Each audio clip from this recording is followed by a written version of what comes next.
Chegamos ao requisito 7.2, que é competência. Ele é dividido em dois. O 7.2.1, que é generalidades, e 7.2.2.2, processo de contratação de pessoal. Em generalidades, a norma prescreve o seguinte, que a organização deve determinar a competência necessária de pessoa ou pessoas que realizam trabalho sob seu controle e que afetam o seu desempenho de suborno. B. Assegurar que essas pessoas sejam competentes com base em educação, treinamento ou experiência apropriados. C. Onde aplicável, tomar ações para adquirir e manter a competência necessária e avaliar a eficácia de ações tomadas. D. Reter informação documentada apropriada como evidência de competência, ou seja, por exemplo, certificados, que a gente vai ver. E nota, ações aplicáveis podem incluir isso que está prescrevendo o C. Por exemplo, a provisão de treinamento, coaching, a mudança de atribuições do pessoal ou parceiros de negócio, ou empregá-los ou contratá-los. Aqui, como você fala, Natasha, como é que eu faço? Uma maneira muito simples de você atender esse requisito e colocá-lo em prática é definir uma matriz de competência, uma matriz de funções. Como é que eu faço isso? Lá eu vou colocar todas as funções, as atribuições que vão ser desenvolvidas por essa função, a escolaridade necessária, mínima necessária e o tempo de experiência. Nisso eu coloco aqui. E já ao final, que já é bom para a gente atender o requisito e desenvolver o seu sistema de gestão de suborno, baseado na norma, a gente coloca mais uma coluna, quais são os treinamentos necessários do seu sistema de gestão de suborno. Por exemplo, a função de compliance de suborno, eu posso colocar lá todas as atribuições que vai desenvolver o sistema de gestão de suborno, manter, reportar a alta direção, então você define todas as atribuições. Depois você vem, como eu falei, escolaridade, que esteja, um exemplo, cursando ou tenha cursado graduação. Pode definir a área de graduação ou não. Como aqui a gente não tem uma graduação definida, né? Pode ser qualquer área, até porque é multidisciplinar. Então não precisa às vezes colocar, mas isso também depende da área que for atuar, né? E da organização em si. Escolaridade que eu falei, experiência, por exemplo, que tenha pelo menos 2 anos de experiência na área de compliance, 1 ano, 6 meses, ou que tenha feito tantas horas de cursos de programa de compliance, sistema de gestão de suborno, da ISO 37001. Aí como que eu comprovo essa evidência de competência? A competência, o certificado. Por exemplo, o certificado no curso da ISO 37001 é um certificado num curso de compliance, a graduação, a declaração da universidade, da faculdade, que você está fazendo determinada graduação, né? Ou o seu diploma, né? Então são exemplos no caso da educação, escolaridade, enfim, porque diz que sejam competentes com base na educação, treinamento ou experiência. Também pode ser a respeito da experiência. Eu tenho 15 anos na área de compliance. Apresentar o seu currículo, né? Então, tudo isso, e você guarda essas evidências e coloca na pastinha apropriada, ou na sua intranet, ou no seu software, né? Como for. Que é muito importante reter para comprovar. Outro exemplo, auditoria interna. Eu vou fazer auditoria porque não tem conhecimento na norma. Então, que pelo menos o auditor interno apresente um certificado no curso da ISO 37001. Se, por exemplo, quando eu vou fazer auditoria numa empresa, auditoria interna no caso, eu apresento para a empresa os meus certificados de auditoria, a minha experiência em auditoria, certo? Aí a empresa guarda e tem aquilo lá como comprovação, ok? Agora o 7.2.2.2, processo de contratação de pessoal. Vamos lá. Ele também é dividido, tá, gente? Em 2 partes. O 7.2.2.1, e aqui temos pontos bem críticos que a gente vai ter que dar uma paradinha para estudar. O 7.2.2.1, em relação a todo o seu pessoal, a organização deve implementar procedimentos. Então eu tenho que ter um procedimento, né? Estruturando esse meu processo de contratação, em que eu vou informar as condições de contratação, requer que o pessoal cumpra com a política anti-suborno e com o sistema de gestão de suborno e que seja dado à organização o direito de adotar medidas disciplinares no caso de não cumprimento.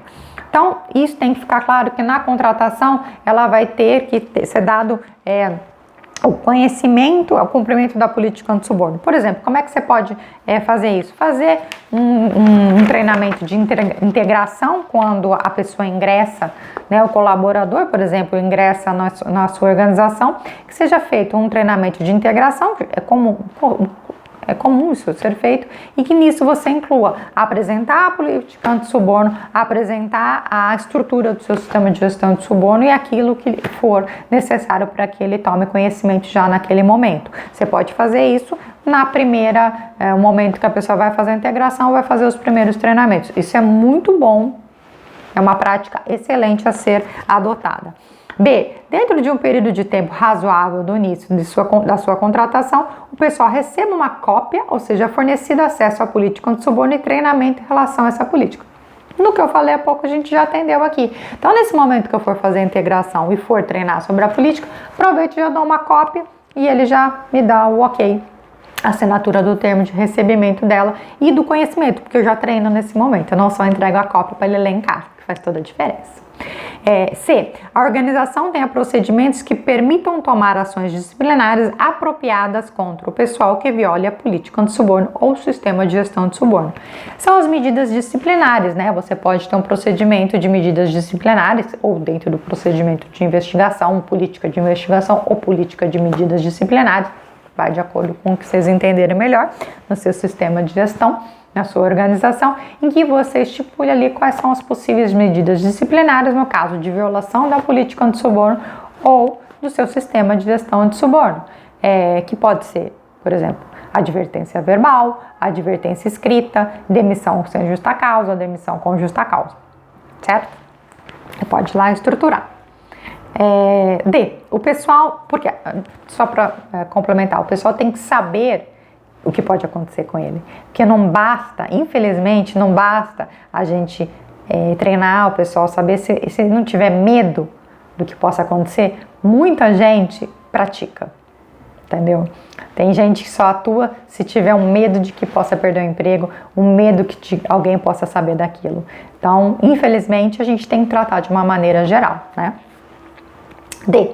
O pessoal não sofra retaliação, discriminação ou ações disciplinares, por exemplo, ameaças, isolamento, rebaixamento, impedimento de promoção, transferência, demissão, assédio, vitimização ou outras formas de intimidação.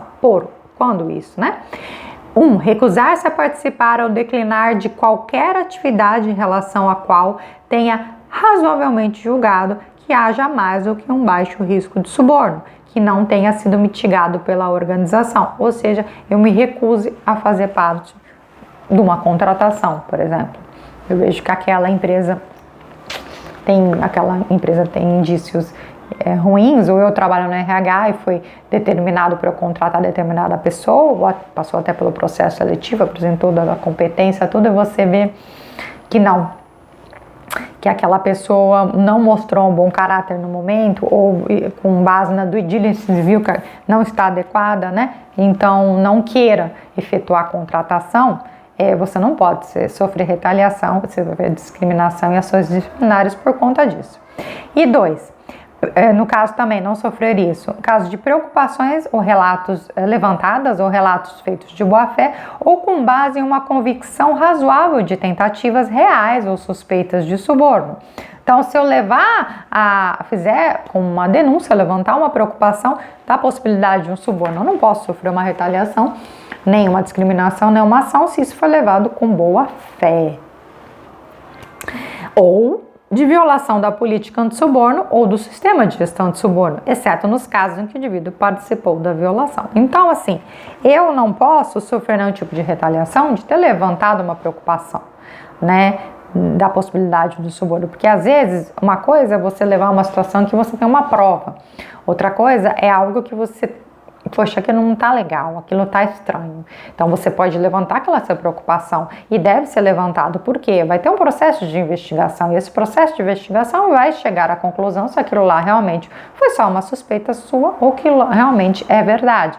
Claro, tem que ser baseado na boa-fé, porque se também for constatada a má-fé, você pode sofrer uma ação disciplinar em relação a isso, porque você quer prejudicar uma outra pessoa, certo? Continua o requisito 7222. Em relação a todas as posições que estão expostas a mais do que um baixo risco de suborno, como determinado no processo de avaliação de riscos de suborno, 45, e a função de compliance anti-suborno, a organização deve implementar procedimentos que prevejam que. Nesse caso, gente, já vou dar uma paradinha. Qual que é o ideal aqui? A gente estabelecer uma matrezinha também. Quais são os cargos que têm mais risco, entendeu? Por exemplo, um cargo de decisão pode ter um risco, um cargo de uma área jurídica pode ter um maior risco por trabalhar com agentes públicos constantemente. Então, você definir quais aqueles riscos, aqueles cargos que são baixo, por exemplo, médio, alto risco de suborno, baseado na nossa avaliação de riscos, obviamente. Nisso você vai fazer procedimentos para quem não tiver um baixo risco de suborno, seja diferente a isso, a gente vai estabelecer a due diligence, a gente vai ver o 82, que vai detalhar a due diligence, que seja conduzida nas pessoas antes que elas serem contratadas e no pessoal antes de serem transferidos ou promovidos pela organização, para verificar, tanto quanto possível, se é apropriado contratá-los ou realocá-los, e se é razoável acreditar que eles cumprirão com a política anti-suborno e com os requisitos do sistema de gestão de suborno. Ou seja, antes da contratação de pessoas que vão trabalhar em funções, cargos que sejam diferentes de baixo risco de suborno, eu tenho que fazer uma due diligence. Como fazer essa due diligence? Simples, gente.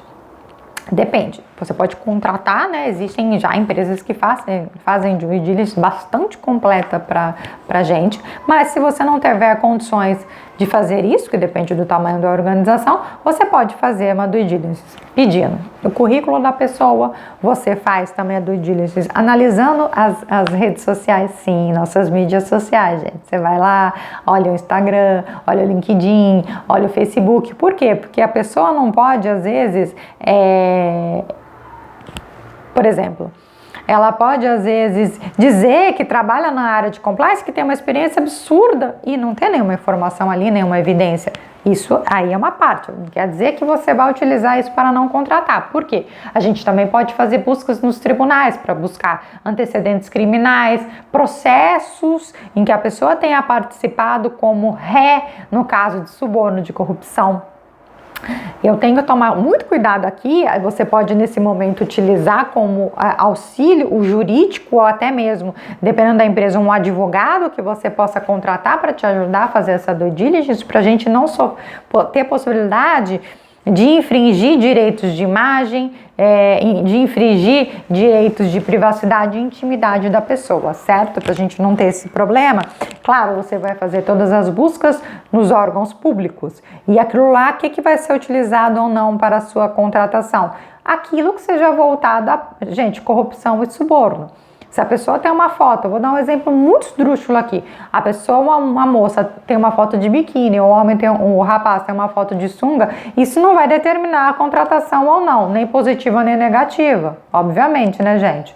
Nós estamos falando aqui no que interfira na parte que a empresa, em relação a suborno, em relação à corrupção, tá?